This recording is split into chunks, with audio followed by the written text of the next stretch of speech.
Hello and welcome to RM logic. Corona crisis से निपटने के लिए पूरे भारत में अलग अलग राज्यों ने जिस तरह की स्ट्रैटेजी अपनाई है, आजकल उसको लेके काफ़ी डिस्कशन हो रहे हैं। कहा जा रहा है कि कुछ स्टेट्स ने काफ़ी अच्छे तरीके से स्थिति से निपटने के लिए कोशिश शुरू की थी, जिसका नतीजा सामने है, और कुछ स्टेट्स में अभी तक ऐसी स्ट्रेटजी ना होने की वजह से वहाँ पे स्थिति बिगड़ी हुई है। ज़्यादातर उदाहरण केरल के बारे में दिया जाता है कि केरल ने एक ऐसा मॉडल इवॉल्व किया जिसके तहत वहाँ पर लोगों की स्क्रीनिंग शुरू में जल्दी हुई, उनकी टेस्टिंग काफ़ी बड़े पैमाने पे हुई,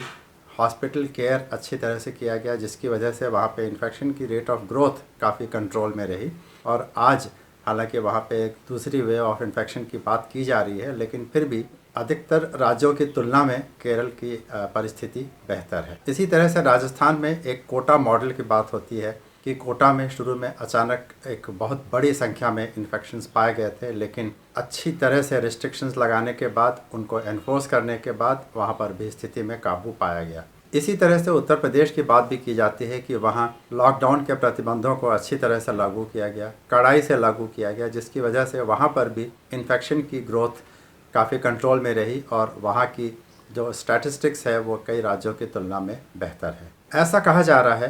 कि ऐसी स्थिति दोबारा अगर आए तो उससे निपटने के लिए एक कई सौ साल पुराने कानून, जिसको नेशनल पैंडेमिक एक्ट के तौर पे हम जानते हैं, उसकी बजाय नई परिस्थितियों, नई टेक्नोलॉजी और नए परिवेश के मुताबिक एक नया कानून या नया कोड होना चाहिए। एक नेशनल हेल्थ पॉलिसी होनी चाहिए जिसमें एक सेंट्रल कंट्रोल कम हो और राज्यों को ज़्यादा अथॉरिटी और ज़्यादा पावर दी जाए। इसके पक्ष में यह भी कहा जाता है कि जैसे लद्दाख और केरल,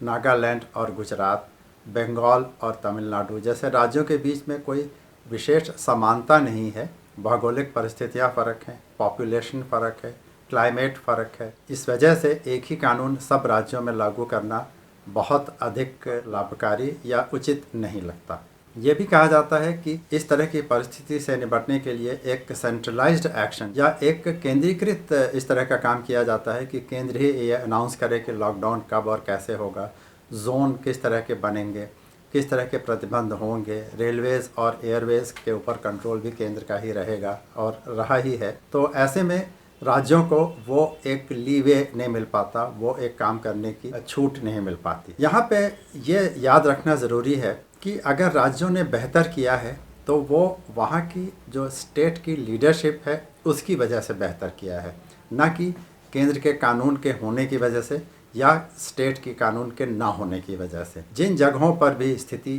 बिगड़ी है या जिन जगहों पर स्थिति को कंट्रोल करने में देरी हुई, वो वहाँ के स्थानीय कारणों से हुई, ना कि केंद्र की वजह से। दूसरी बात, अधिकतर राज्यों में जहाँ पर आपसी संबंध अगल बगल के राज्यों से बेहतर नहीं थे या दो राज्यों में एक दूसरे में जो सत्तारूढ़ पार्टी थी वो एक दूसरे की विरोधी पार्टी थी, तो तालमेल बैठाने में कमी रही, जिसकी वजह से हर स्टेट ने इससे ऐसे डील किया कि ये हमारी समस्या नहीं है, इसको दूसरे स्टेट में जाने दो, जैसा कि शुरू में कुछ स्टेट्स ने किया भी, जिसका नतीजा आज सबके सामने है। मुझे लगता है जब तक ये सोच राजनीतिक दलों की रहेगी कि जहां हम सत्ता में हैं वहां पर हम चाहे जैसे चाहेंगे वैसे करेंगे और राज्यों से हमें कोई मतलब नहीं है। इसी तरह से अगर ये माना जाए कि कई राज्यों में अलग अलग तरीके के अधिकार दे दिए जाएँ, तो ये भी संभव है कि कई राज्य कह दें कि हम किसी को आने नहीं देंगे, हम किसी को जाने नहीं देंगे, तमाम तरह के प्रतिबंध हम लगाएंगे क्योंकि ये अथॉरिटी हमारे पास है।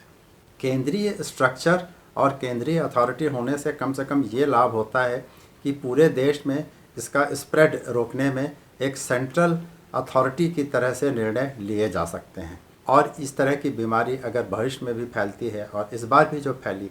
ये कोई स्टेट की बाउंड्री के हिसाब से काम नहीं करती, ना ही स्टेट की क्लाइमेट के हिसाब से। आज जहाँ पे बहुत गर्मी पड़ रही है, जहाँ कम गर्मी पड़ रही है, जहाँ बारिश हो रही है या हो चुकी है, वहाँ भी इसका प्रकोप है, और जहाँ तूफ़ान आ चुके हैं वहाँ भी प्रकोप है। तो ऐसे में हर स्टेट को अगर अलग अलग तरीके से निपटने की छूट मिलती है तो इस बात की संभावना है कि कई स्टेट्स इसे अपनी बाउंड्री को सील करने का और अपने आप को बिल्कुल अलग थलग करने का एक प्रयास के तौर पे इस्तेमाल करें।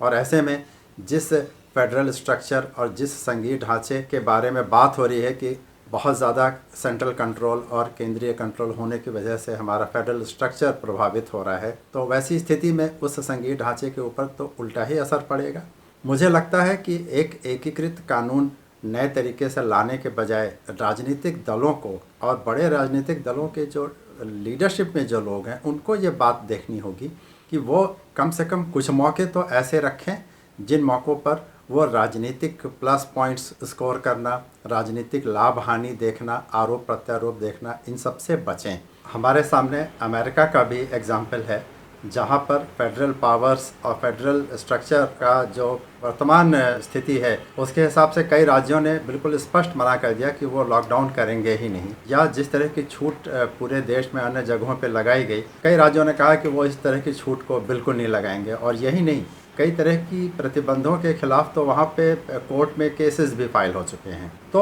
एक फेडरल स्ट्रक्चर अपनी जगह सही है जब हम एक सामान्य स्थिति की बात करते हैं, लेकिन जब स्थितियाँ असामान्य हों, जब पूरे देश पर संकट एक तरह का आया हो, तब मुझे लगता है कि अगर हम इस समय राज्यों की